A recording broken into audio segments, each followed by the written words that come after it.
welcome to This Just In with This Just In. As your host, this is a show where we take a deeper dive into the stories most important to you with the people who bring you those stories. And today, a return correspondent, Aspen Shumpert. Aspen. Hello. Thank you for coming back. Thanks for having me. Appreciate it. Pulling me out of the state house.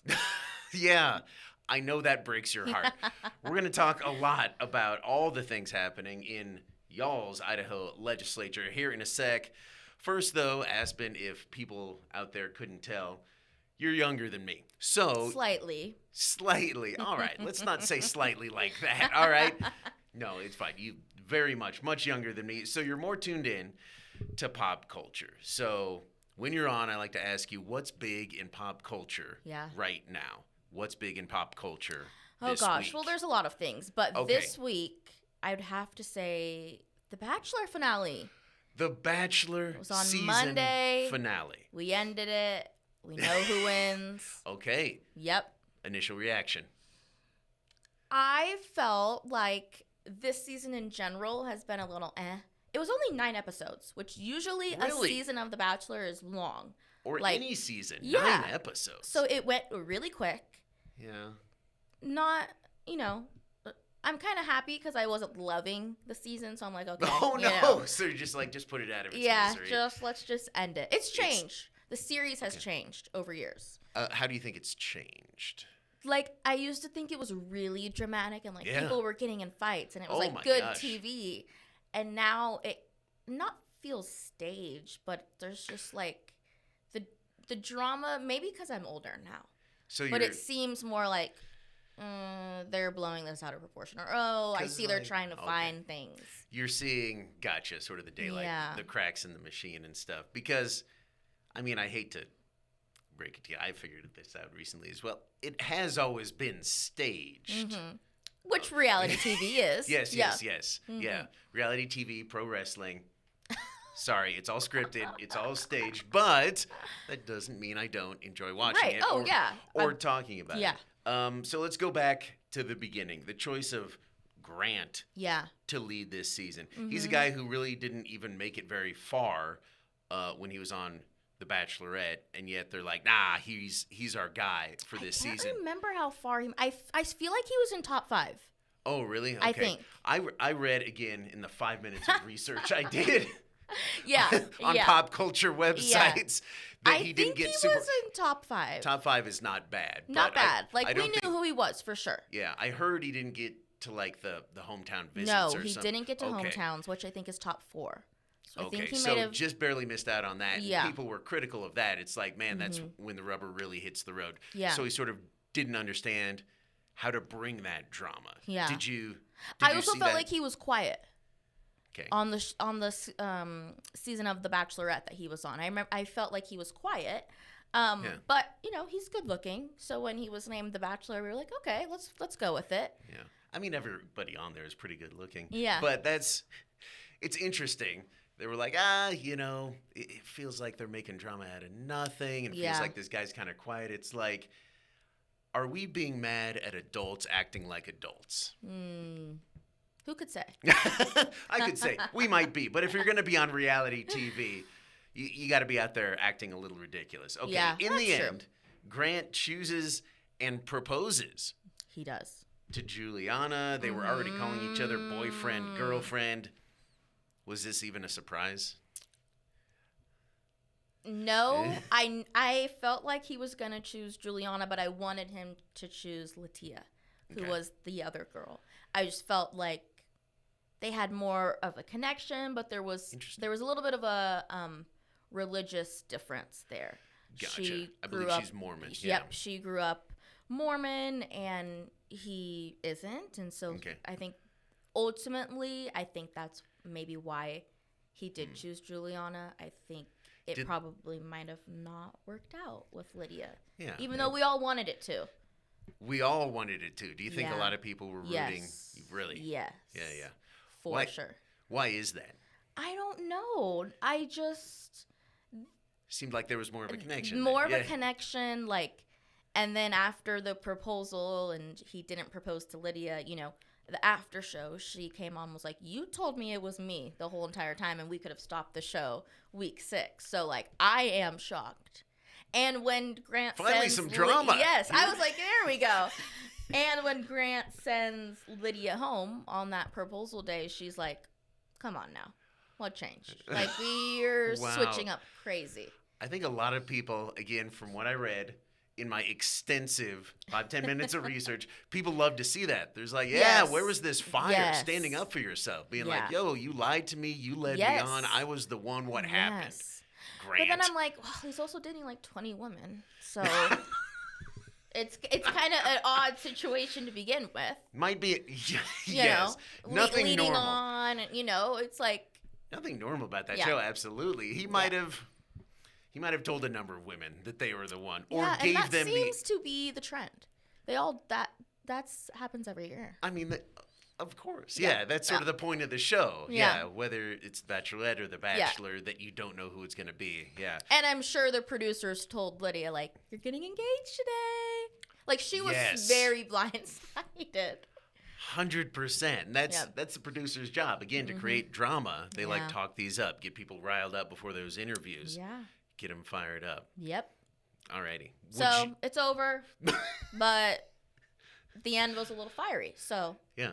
we ended That on a was high.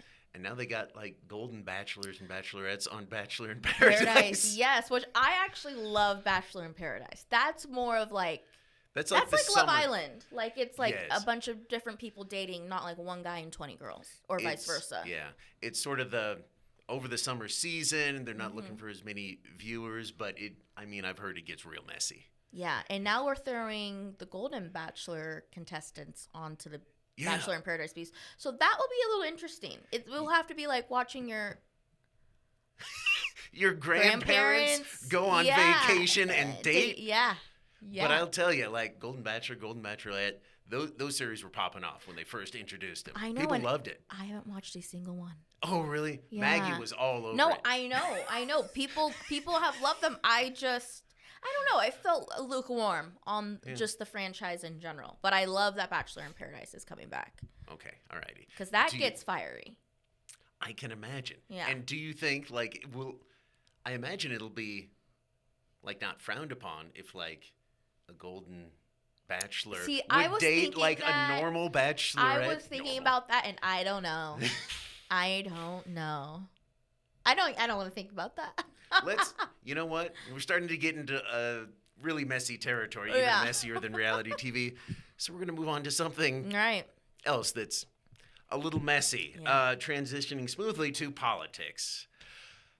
Let's do it. Let's get into it. President Donald Trump signed an executive order set to dismantle the Department of Education, but that doesn't mean the DOE is now done. Why is that, Aspen? Right.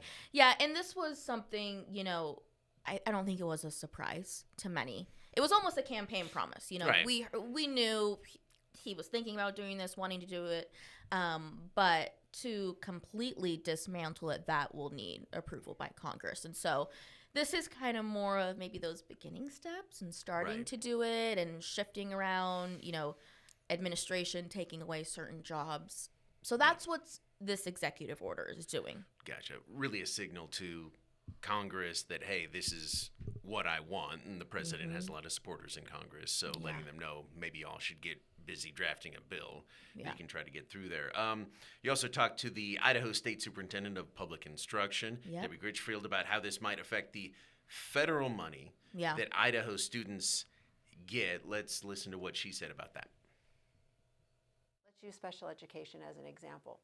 Anyone that's involved in delivering those services and helping to support students who have needs in these areas will tell you there is a tremendous amount of paperwork involved in that.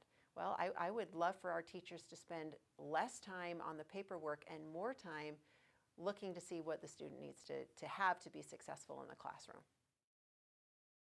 So Critchfield and other state leaders all around the country, especially Republican ones, who are for Yeah. this, say this will just cut the red tape. Like Yeah. the DOE money, or the money that they were distributing, is still going to be there. Yep.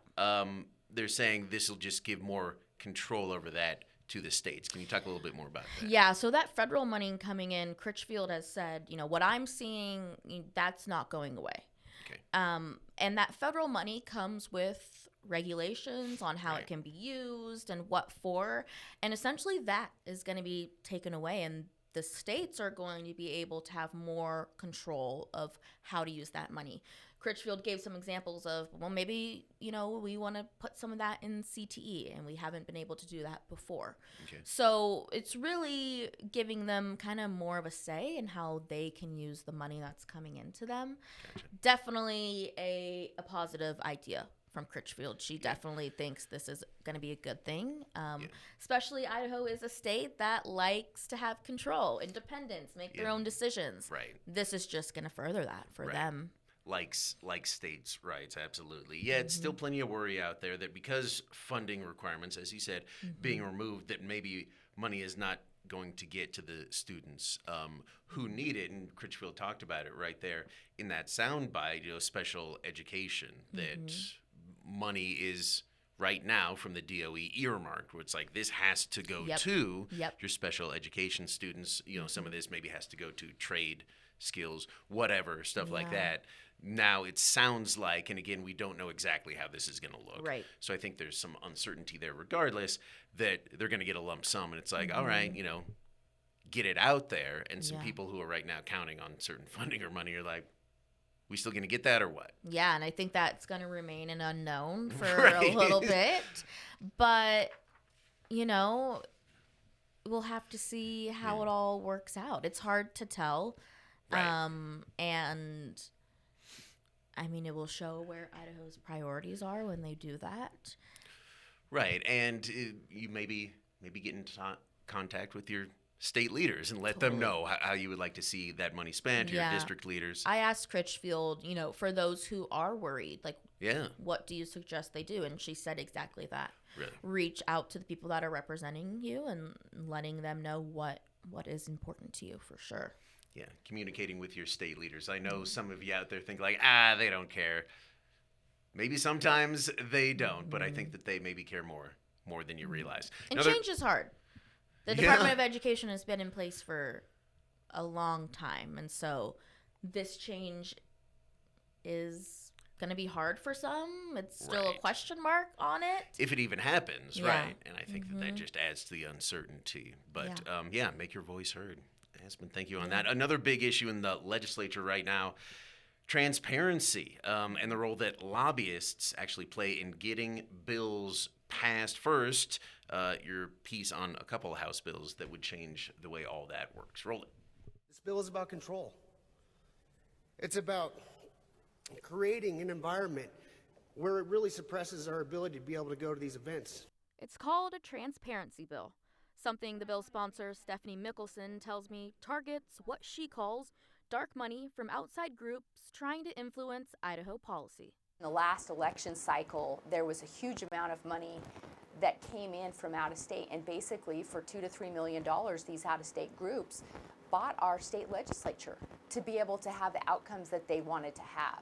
The legislation requires lawmakers to disclose when outside groups pay for their out-of-state travel. We don't want to shut down regular Idahoans and real issues and real problems that we have for Idahoans by having all these bill mill bills that come through the state based upon out-of-state influence. Lawmakers would report to the Secretary of State where and when they traveled, why, and who paid for it. They'll need to submit all of that within 30 days of traveling out of state. If not, they'll face a $25 fine for each day it goes undisclosed.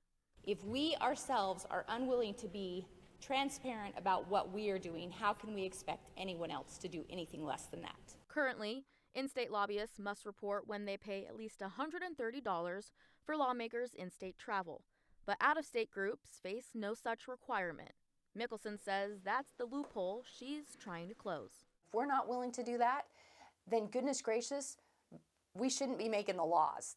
But not everyone sees the bill as true transparency. It picks winners and losers, and it's wrong. This excludes people who use their own money.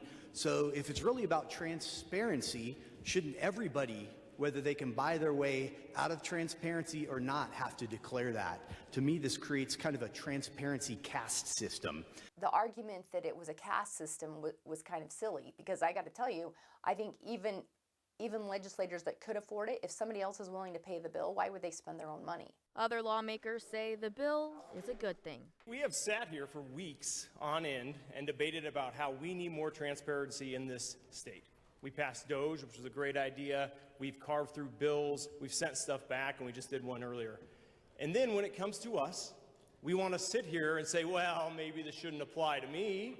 I think that to have this type of transparency for our constituents is just a good faith offering that we're willing to show you where we get our ideas or where our influences come from.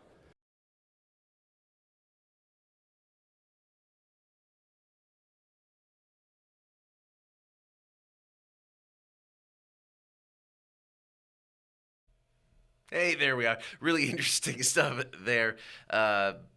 Do lobbyists have a problem with this information being released? I haven't talked to any lobbyists, but I can imagine they're probably not stoked about it. Specifically, this first transparency bill that we just rolled on is 378. And so this requires legislators to disclose if they're traveling out of state and someone else is paying for it. Okay.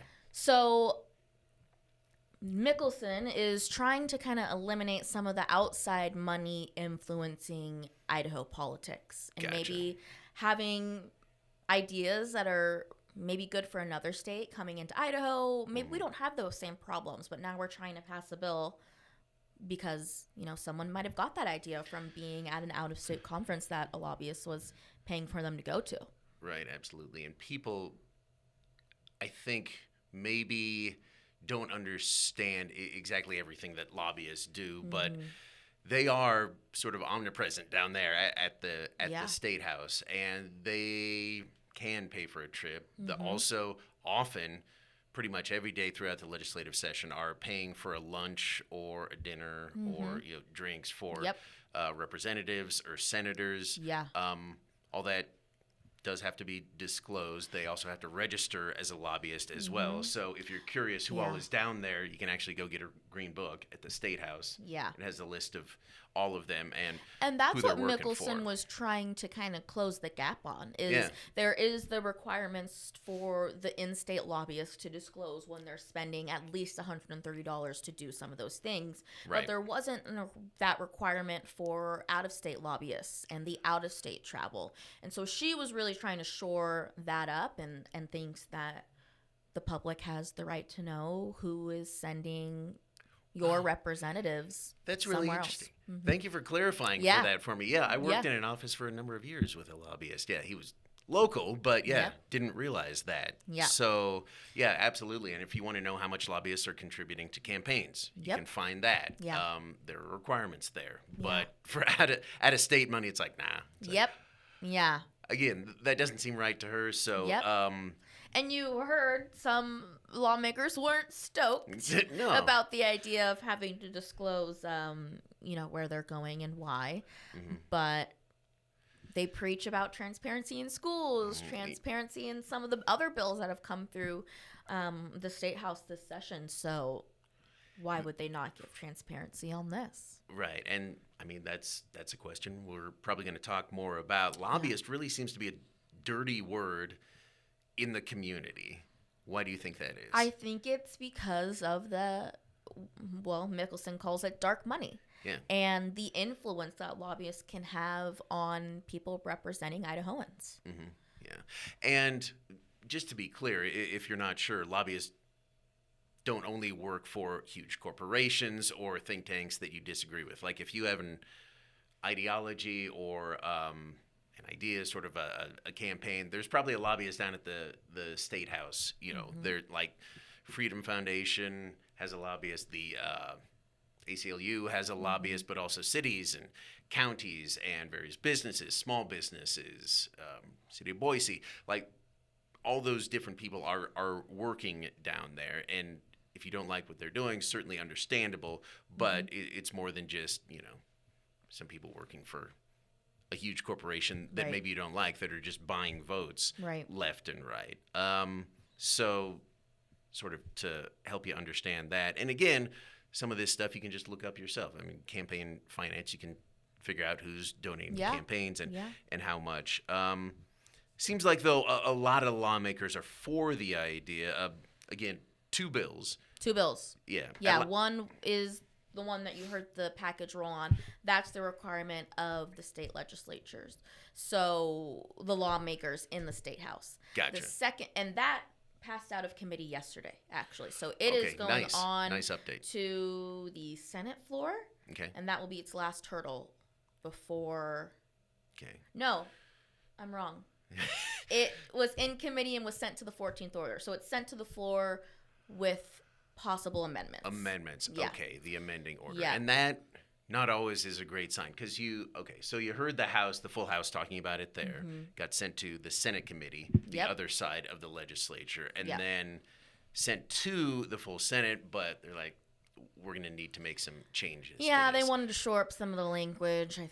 Some of them had concerns Okay, about yeah. a few specific wordings. So Sometimes will that's be a bad sent. sign. Sometimes it is, but they can take it up and amend it. It does happen. We've seen it Yes. happen this session.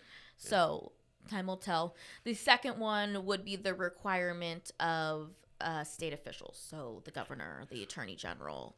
Gotcha. And that Okay. one is still waiting for a hearing on the House floor. Okay, interesting. So we'll see if they go somewhere. It's nearing. A lot of people would say, hopefully, the end of the session. So it's We're getting close. crunch time a little bit, but they can Totally. also fast track bills. So they're not necessarily done. They may Yeah. just be Things are still prioritizing. being introduced today. Absolutely. Several were introduced yesterday. Yeah, and So- doesn't mean they're going to go anywhere, Yeah. but they are going to be introduced. You've been covering a bill this week as well that would allow state firefighters, to fight a fire burning on federal land. Can you explain that a little bit more? Yeah, Representative Judy Boyle, Mm-hmm. she brought forward this idea and wanted to kind of close a gap that she saw in the state's master fire agreement, which is between all 5 federal agencies and the Idaho Department of Lands, which is the state agency. Okay. And she wanted to be able to give IDL the permission to fight fires on federal lands if they're burning out of control. She has cited a few fires where she believes, if the state could have just gone in and take care of it, it might have not spread as much. Yeah. I think they used the example of that fire by Stanley that just devastated the area around that town. They thought if we could have sent state resources, could have nipped that in the bud. That was But- definitely and one of them. And that's what they're claiming, not a firefighter. So Right. heck if I Yeah, know. and we ran this idea by BLM, one of the federal agencies, and kind of fact checked some of these things. And they said a system for this already exists, and that is the master fire agreement that I was just talking about. It's been in place since 2006. It gets renewed every 5 years, most recently renewed in 2023. Okay. In that newest agreement, a closest proximity concept was added in, Okay. which says no matter the agency, no matter who owns the land, the closest agency able to respond to a fire will do so. So I Okay. think in the past, maybe there wasn't that allowance to have state go on federal land State to or fight federal or whatever, federal right. fires. That doesn't seem to be the case most recently, and so Okay. there appears to already be a system in place to allow for this. Okay.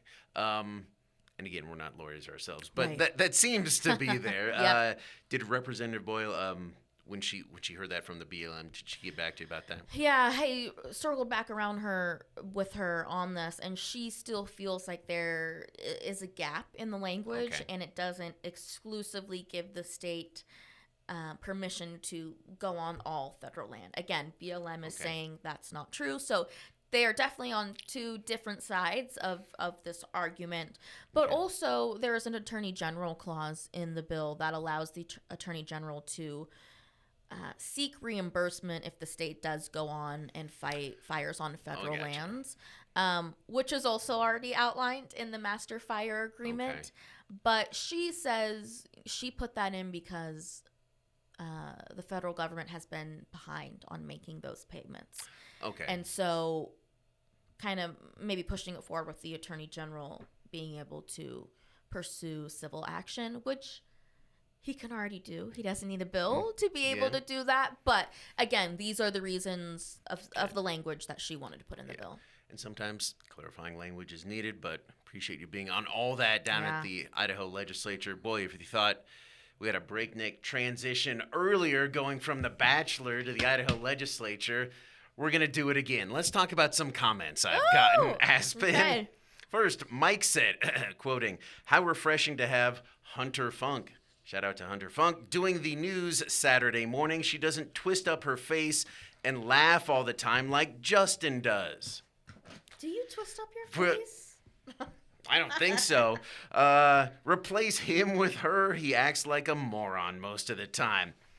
Mike, I actually do. Are you reading those comments for yourself? Yeah. Hey, Mike, I don't do the Saturday morning news anymore. I do host This Just In. Aspen, do you have a comment on my face? Hey, I love being yourself, expressions. We don't want, well, maybe I don't want, but who wants someone who's just sitting there and reading? You want to show your personality a little bit. Aspen, thank you. You're welcome. Thank you for being my hype girl, at least today. Second, someone texted in to advise me to stop wearing red ties to keep from making political statements. Interesting. Look, there are not enough colors literally in existence. Yeah.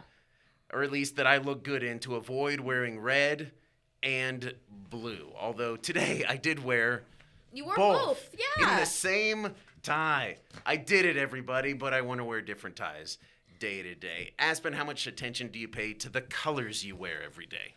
None. The only time I pay attention to it is election night. So I try to go neutral. That's the one day that I pay attention to colors. 100%. Other days, don't think about it. I always go purple. Yes. Yeah. So purple's a good one. Yeah. So didn't pay attention this morning, but regardless, happy St. Patrick's Day. Yep. Third, Jim said, a rare positive one, JustIN always keeping it real, and JustIN is the reason we watch the morning news. Hopefully they watch This Just In on KTVB Plus and other streaming properties as well. But Aspen, do you agree that I am always keeping it real? I think you keep it real, for sure. Thank you. Even when we're talking about something as fake as reality TV. You're still keeping it real. Fantastic. All right, let's bring it full circle now. I'm going to surprise you with something here as we finish up. Do you have a prediction or maybe a want or a need for the next Bachelor or Bachelorette? Okay. Do you want to be the next Bachelorette? No. That, no. But I would love to see Latia.